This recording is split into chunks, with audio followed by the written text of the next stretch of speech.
Hello friends, welcome back to Janasamaya YouTube channel. ನಮ್ಮ CM Siddaramaiah ಅವರು ಒಂದು ಶಾಕಿಂಗ್ ಹೇಳಿಕೆಯನ್ನು ಕೊಟ್ಟಿದ್ದಾರೆ. ಏನಪ್ಪಾ ಅಂದ್ರೆ, ಇಂಥವರಿಗೆ ಇನ್ಮುಂದೆ ಅನ್ನಭಾಗ್ಯ ಯೋಜನೆಯ ಅಗತ್ಯ ಇಲ್ಲ ಅಂತ ತಿಳಿಸಿದ್ದಾರೆ. ನಿಮ್ಗೆಲ್ಲ ಮನಸ್ಸಲ್ಲಿ ಒಂದು ಚಿಂತೆ ಓಡ್ತಾ ಇರುತ್ತಲ್ಲ, 4-5 ತಿಂಗಳಿಂದ ಅನ್ನಭಾಗ್ಯ ಯೋಜನೆ ಹಣ ಬೇರೆ ಹಾಕಿಲ್ಲ, ಏನಪ್ಪಾ ಈ ರೀತಿ ಹೇಳ್ಬಿಟ್ಟಿದ್ದಾರೆ, ಇನ್ಮುಂದೆ ಹಣ ಬರುತ್ತೋ ಬರೋದಿಲ್ವೋ ಅನ್ನೋ ಕ್ಯೂರಿಯಾಸಿಟಿ ಮನಸ್ಸಲ್ಲಿ ಒಂದಷ್ಟು ಚಿಂತೆಗಳಿದ್ದೇ ಇರುತ್ತೆ. ಇದ್ರ ಬಗ್ಗೆ ಒಂದಷ್ಟು ಕ್ಲಾರಿಫಿಕೇಶನ್ ಕೂಡ ಕೊಡ್ತೀನಿ. ಇದ್ರ ಬಗ್ಗೆ ನೀವು ಆಗ್ಲೇ ಒಂದಷ್ಟು ಕಡೆ ನೋಡಿರ್ತೀರಾ, ಯೂಟ್ಯೂಬ್ ಚಾನಲ್ಗಳಲ್ಲೋ ಅಥವಾ ನ್ಯೂಸ್ಗಳಲ್ಲೋ ಅಥವಾ ಫೇಸ್ಬುಕ್ಕಲ್ಲೋ ಇನ್ಸ್ಟಾಗ್ರಾಮಲ್ಲೋ ಎಲ್ಲೋ ನೋಡಿರ್ತೀರಾ. ಸಿಎಂ ಸಿದ್ದರಾಮಯ್ಯ ಅವರು ಒಂದು ಶಾಕಿಂಗ್ ಹೇಳಿಕೆನ ಕೊಟ್ಟಿದ್ದಾರೆ. ಅನ್ನಭಾಗ್ಯ ಯೋಜನೆ ಅಗತ್ಯ ಇಲ್ಲ ಅಂತ. ಸಿಎಂ ಸಿದ್ದರಾಮಯ್ಯ ಅವರೇ ಅಲ್ವಾ ಇದನ್ನ ಜಾರಿಗೆ ತಂದಿದ್ದು. ಇದನ್ನ ಯಾಕೆ ಏಕಾಏಕಿ ಈ ರೀತಿ ಹೇಳ್ತಿದ್ದಾರೆ? ಇಷ್ಟು ದಿನ 5 ಗ್ಯಾರಂಟಿ ಯೋಜನೆಗಳಲ್ಲಿ ಯಾವುದೂ ಕೂಡ ಕ್ಯಾನ್ಸಲ್ ಮಾಡೋದಿಲ್ಲ, ಎಲ್ಲಾನು ಕೂಡ ಕಂಟಿನ್ಯೂ ಮಾಡ್ತೀನಿ ಅಂತ ಹೇಳ್ತಿದ್ರು. ಈಗ ಅನ್ನಭಾಗ್ಯ ಯೋಜನೆ ಅಗತ್ಯ ಇಲ್ಲ ಅಂದ್ರೆ ಏನರ್ಥ? ಅನ್ನಭಾಗ್ಯ ಯೋಜನೆ ಅಡಿಯಲ್ಲಿ ನಮಗೆ 5 ಕೆಜಿ ಅಕ್ಕಿ ಕೊಡ್ತಿದ್ದಾರೆ. 5 ಕೆಜಿ ಅಕ್ಕಿ ಕೊಡ್ತಾರೋ ಕೊಡೋದಿಲ್ವೋ, ಅಥವಾ ಅನ್ನಭಾಗ್ಯ ಯೋಜನೆಯ ಹಣ ಬೇರೆ ಕೊಡ್ತಾ ಇದ್ರು, ಅದು ಕೂಡ 4-5 ತಿಂಗಳಿಂದ ಬರ್ತಾ ಇಲ್ಲ. ಇದನ್ನ ಕ್ಯಾನ್ಸಲ್ ಮಾಡ್ತಾರೇನೋ, ಅದಕ್ಕೋಸ್ಕರ ಇಷ್ಟು ದಿನ ಹಣ ಹಾಕಿಲ್ವೇನೋ ಅಂತ ಕೂಡ ನಿಮ್ ಮನ್ಸಲ್ಲಿ ಓಡ್ತಾ ಇರುತ್ತೆ. ಹೌದು, ಅನ್ನಭಾಗ್ಯ ಯೋಜನೆಯ ಹಣ 3-4 ತಿಂಗಳದು, ಕೆಲವರಿಗೆ 4-5 ತಿಂಗಳದು ಕೂಡ ಪೆಂಡಿಂಗ್ ಇದೆ. ರಾಜ್ಯ ಸರ್ಕಾರ ಇನ್ನು 2-3 ದಿನದಲ್ಲಿ ಅಥವಾ ಒಂದು ವಾರದಲ್ಲಿ ಬಿಡುಗಡೆ ಮಾಡ್ತೀನಿ ಅಂತ ಕೆ.ಎಚ್. ಮುನಿಯಪ್ಪ ಅವರು ಇತ್ತೀಚೆಗೆ ತಿಳಿಸಿದ್ರು. ಬಟ್ ಅಮೌಂಟ್ ಯಾರದೇ ಅಕೌಂಟ್ಗೆ ಇನ್ನೂ ಕೂಡ ಬಂದಿಲ್ಲ. ಇನ್ನೊಂದ್ ಕಡೆ ಏನ್ ಮಾತಾಡ್ತಿದ್ದಾರೆ ಜನ ಅಂದ್ರೆ, ಸದ್ದಿಲ್ಲದ ರೀತಿಯಲ್ಲಿ ಅನ್ನಭಾಗ್ಯ ಯೋಜನೆಯ ಹಣನ ಕ್ಯಾನ್ಸಲ್ ಮಾಡ್ಬಿಟ್ಟಿದ್ದಾರೆ. ಅನ್ನಭಾಗ್ಯ ಯೋಜನೆ ಅಡಿಯಲ್ಲಿ ಇನ್ ಮುಂದೆ ನಿಮ್ಗೆ ಹಣ ಬರೋದಿಲ್ಲ ಅಂತ ಒಂದ್ ಸ್ವಲ್ಪ ಜನಗಳು ಹೇಳ್ತಾ ಇದ್ದಾರೆ. ಕೆಲವರು ಕರ್ನಾಟಕವನ್ನು ಗ್ರಾಮವನ್ಗಳಿಗೆ ಹೋಗಿ ವಿಚಾರಿಸಿದ್ರೆ ಅಲ್ಲಿ ಹೇಳ್ತಾ ಇದ್ದಾರೆ ನಿಮ್ಗೆ ಈ ರೀತಿಯಾಗಿ. ಇಲ್ಲಿ ನಮ್ ಕಡೆ ಸ್ವಲ್ಪ ಜನ ಹಾಗೆ ಹೇಳ್ತಾ ಇದ್ರು. ಹೀಗೆ ಮಾತುಕತೆಗೆ ಕುತ್ಕೋತಾರಲ್ಲ, ಆಗ ಅನ್ನಭಾಗ್ಯ ಯೋಜನೆ ಅಡಿಯಲ್ಲಿ ಏನ್ ಅಕ್ಕಿ ಕೊಡ್ತಾ ಇದ್ರು, ಅಕ್ಕಿ ಹಣ ಕೊಡ್ತಾ ಇದ್ರು, ಅದೆಲ್ಲ ಕ್ಯಾನ್ಸಲ್ ಆಗಿದೆ ಕಣ್ರಪ್ಪ. ಇಲ್ಲ ಅಂದ್ರೆ ಇಷ್ಟ ದಿನ ಯಾಕೆ ಅವ್ರು ಲೇಟ್ ಮಾಡ್ತಿರೋರು, ಕ್ಯಾನ್ಸಲ್ ಆಗಿರೋದಕ್ಕೆ ಅಮೌಂಟ್ ಬರ್ತಿಲ್ಲ ಅಂತ ಹೇಳ್ತಾ ಇದ್ದಾರೆ.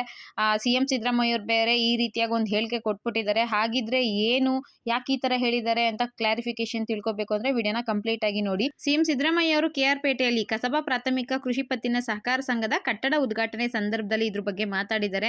ಏನ್ ಹೇಳಿದ್ದಾರೆ ಅಂತ ನೋಡೋದಾದ್ರೆ, ಜಿಡಿಪಿಯಲ್ಲಿ ಇಡೀ ದೇಶದಲ್ಲಿ ನಾವೇ ಮೊದಲ ಸ್ಥಾನದಲ್ಲಿದ್ದೇವೆ. ಇದಕ್ಕೆ ಸಹಕಾರ ಕ್ಷೇತ್ರದ ಕೊಡುಗೆ ಅಪಾರ ಅಂತ ಕೂಡ ಹೇಳಿದ್ದಾರೆ. ರೈತರ ಶ್ರಮಕ್ಕೆ ತಕ್ಕ ಫಲ ಸಿಗಬೇಕು ಅಂತ ಕೂಡ ರೈತರ ಬಗ್ಗೆ ಒಂದಷ್ಟು ಮಾತುಕತೆಗಳನ್ನ ಕೂಡ ನಡೆಸಿದ್ದಾರೆ. ಅದೇ ಟೈಮಲ್ಲಿ ಅನ್ನಭಾಗ್ಯ ಯೋಜನೆಯ ಮಾಹಿತಿ ಕೂಡ ತಿಳಿಸಿದ್ದಾರೆ. ಏನಪ್ಪಾ ಅಂದ್ರೆ, ನನ್ನಂತವರಿಗೆ ಅನ್ನಭಾಗ್ಯ ಯೋಜನೆಯ ಲಾಭ ಸಿಗಬಾರ್ದು ಅಂತ ಹೇಳಿದ್ದಾರೆ. ನನ್ನಂತವರು ಅಂದ್ರೆ ಯಾರು ಹೇಳಿ? ಯಾರು GST ಫೈಲ್ ಮಾಡ್ತಾ ಇರ್ತಾರೆ, IT ರಿಟರ್ನ್ಸ್ ಟ್ಯಾಕ್ಸ್ ಪೇ ಮಾಡ್ತಾ ಇರ್ತಾರೆ, ಅಥವಾ ಬಡತನ ರೇಖೆಗಿಂತ ಕೆಳಗಡೆ ಯಾರು ಇರೋದಿಲ್ವೋ ಅಂತವರಿಗೆ ಅನ್ನಭಾಗ್ಯ ಯೋಜನೆಯ ಲಾಭ ಏನಕ್ಕೆ ಬೇಕು? ಅಂತವ್ರಿಗೆ ಉಚಿತ ಅಕ್ಕಿಯ ಅವಶ್ಯಕತೆ ಏನಾದ್ರೂ ಇದೆಯಾ? ಅಂತವ್ರಿಗೆ ಅನ್ನಭಾಗ್ಯ ಯೋಜನೆ ಹಣದ ಉಪಯೋಗ ಏನಾದ್ರೂ ಇದೆಯಾ? ಶ್ರೀಮಂತರಿಗೆ ಯಾಕೆ ನಾವು ಅನ್ನಭಾಗ್ಯ ಯೋಜನೆಯ ಲಾಭನ ಕೊಡಬೇಕು ಅಂತ ಸಿಎಂ ಸಿದ್ದರಾಮಯ್ಯ ಅವರು ತಿಳಿಸಿದ್ದಾರೆ. ಅದಕ್ಕೋಸ್ಕರ ಯಾರ್ಯಾರು BPL ಕಾರ್ಡ್ ಹೊಂದೋದಿಕ್ಕೆ ಎಲಿಜಿಬಲ್ ಇಲ್ವೋ ಅಂತವ್ರದ್ದು ನಾವು APLಗೆ ಬದಲಾವಣೆನ ಮಾಡಿದ್ದೀವಿ. ತೆರಿಗೆ ಕಟ್ಟೋಂಥವರಿಗೆ ಅಥವಾ GST ಕಟ್ಟೋಂಥವರಿಗೆ ಅನ್ನಭಾಗ್ಯದ ಅಗತ್ಯ ಇಲ್ಲ ಅಲ್ವೇ ಅಂತ ಜನರನ್ನೇ ಸಿಎಂ ಸಿದ್ದರಾಮಯ್ಯ ಅವರು ಕೇಳಿದ್ದಾರೆ. ಮತ್ತೆ ಅದನ್ನ ಪುನರ್ ಉಚ್ಚರಿಸಿದ್ದಾರೆ. ಅಂದ್ರೆ 2 ಸಲ ಅದನ್ನೇ ಹೇಳಿದ್ದಾರೆ. ಹೌದು, ಒಂದು ಅರ್ಥದಲ್ಲಿ ನಿಜ. IT ಟ್ಯಾಕ್ಸ್ ರಿಟರ್ನ್ ಪೇಯರ್ಸ್ ಇರಬಹುದು, ಗೌರ್ಮೆಂಟ್ ಎಂಪ್ಲಾಯಿಗಳಿರಬಹುದು, ಸರ್ಕಾರದಲ್ಲಿ ಉನ್ನತ ಸ್ಥಾನದಲ್ಲಿ ಇದ್ದಂಥವರಿಗೆ BPL ರೇಷನ್ ಕಾರ್ಡ್ಗಳ ಅವಶ್ಯಕತೆ ಆದ್ರೂ ಏನಿದೆ? ಅನ್ನಭಾಗ್ಯ ಯೋಜನೆಯ ಲಾಭ ಆದ್ರೂ ಅವ್ರಿಗೆ ಏನಿದೆ? ಅಂಥವ್ರಿಗೆ ಅನ್ನಭಾಗ್ಯ ಯೋಜನೆಯ ಲಾಭ ತಲುಪಬಾರದು. ಇದು ಯಾವತ್ತಿದ್ರೂ ಬಡವರಿಗೆ, ನಿರ್ಗತಿಕರಿಗೆ, ಮಧ್ಯಮ ವರ್ಗದ ಕುಟುಂಬಗಳಿಗೆ ತಲುಪಬೇಕು ಅನ್ನೋದು ಸಿಎಂ ಸಿದ್ದರಾಮಯ್ಯ ಅವರ ಒಂದು ಆಶಯ ಆಗಿರುತ್ತೆ. ಹೌದು, ಅದಕ್ಕೋಸ್ಕರನೇ ಬಡವರಾಗಿರಬಹುದು, ಮಧ್ಯಮ ವರ್ಗದವ್ರಿಗಾಗಿರಬಹುದು ಕಷ್ಟ ಆಗಬಾರ್ದು ಅಂತ ಅವ್ರು ಇಂದಿರಾ ಕ್ಯಾಂಟೀನ್ಗೆಲ್ಲ ಓಪನ್ ಮಾಡಿದ್ರು. ಅನ್ನಭಾಗ್ಯ ಯೋಜನೆಯು ಕೂಡ ಯಾರು ಹಸುವಿನಿಂದ ಮಲ್ಕೋಬಾರ್ದು ಅಂತ 10 ಕೆಜಿ ಅಕ್ಕಿನ ಕೊಡ್ತೀವಿ ಅಂತ ಅವರು ಘೋಷಣೆ ಮಾಡಿದ್ರು. ಆದ್ರೆ 10 ಕೆಜಿ ಅಕ್ಕಿ ಕೊಡೋಕ್ಕಾಗಲಿಲ್ಲ. 5 ಕೆಜಿ ಅಕ್ಕಿ ಬದಲಿಗೆ ಹಣ ಕೊಡ್ತಾ ಇದ್ದಾರೆ. ಅದು ಒಂದ್ ಕಡೆ ಬೇರೆ. ಮತ್ತೆ ರೈತರಿಗೆ ಶಕ್ತಿ ತುಂಬೋ ಕೆಲಸ ಕೂಡ ಸಿಎಂ ಸಿದ್ದರಾಮಯ್ಯ ಅವರು ಮಾಡ್ತಿದ್ದಾರೆ.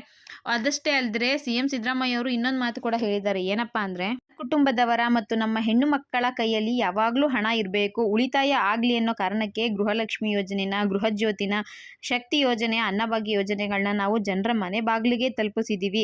ಕೈಯಲ್ಲಿ ಕಾಸಿದ್ದರೆ ಅಲ್ಲವೇ ನಮ್ಮ ಜನ ಖರೀದಿಸಲು ಮುಂದಾಗೋದು. ಅದಕ್ಕಾಗಿ ಜನರ ಕೈಯಲ್ಲಿ ಕಾಸು ಇರುವ ಯೋಜನೆ ಜಾರಿ ಮಾಡಿದ್ದೇವೆ ಅಂತ ಹೇಳಿದ್ದಾರೆ.